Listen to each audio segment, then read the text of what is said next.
All right, this time it says find all solutions. If possible, that's new. If each equation, but just on the interval from 0 to 2 pi. Probably I should put parentheses here because I should have typed parentheses because 0 and 2 pi are the same thing. So we don't want to include it twice. We'll just call it 0 as the answer and not include 2 pi. All right, so for the first one, sine x equals rad 2 over 2. I connect right away. A rad 2 comes from a 45-degree angle.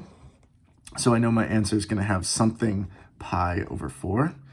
And then it's a negative, so it's not in the first or the second quadrant for sine, down here and here.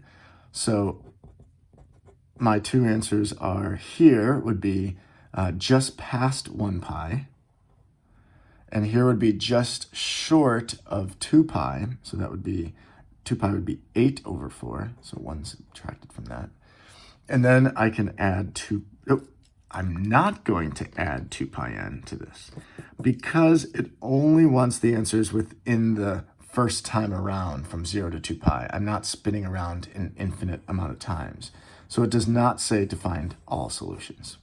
Now again, you could use the unit circle on that to find where sine, or the y coordinates, are negative root 2 over 2 is 5 pi over 4 here, and then the y coordinate here, 7 pi over 4.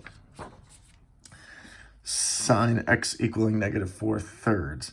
That is, as we have here, is interesting. I don't recognize those numbers. This would be the opposite. This would be the hypotenuse. As it doesn't look familiar like a 30, 60, 90. And actually what I see here is that the opposite is bigger than the hypotenuse. This value is bigger than 1, and that is not possible. So this is not possible. Can't have a hypotenuse that's smaller. All right, cosine and equals 2. And again, what I have here is a ratio of adjacent to hypotenuse. Cosine, that doesn't make sense that the hypotenuse would be smaller. We have another situation that's not possible. All right, now secant, we have 2. So that's like a 2 over 1. For a secant, this would be hypotenuse over, and it's the opposite of a cosine, so adjacent. Now notice in this case, that is okay. The hypotenuse is bigger. So 1 over 2 comes from a 30, 60, 90 triangle. And so it's a cosine that's positive. Calculus. So that can't be here or here. So the adjacent, if the adjacent is 1, then the opposite would be rad 3. It should be a pi over 3. You could also think of this as a cosine of 1 over 2. It doesn't matter if you want to flip it or not. But it should be angles based off of the 60-degree angle, or pi over 3.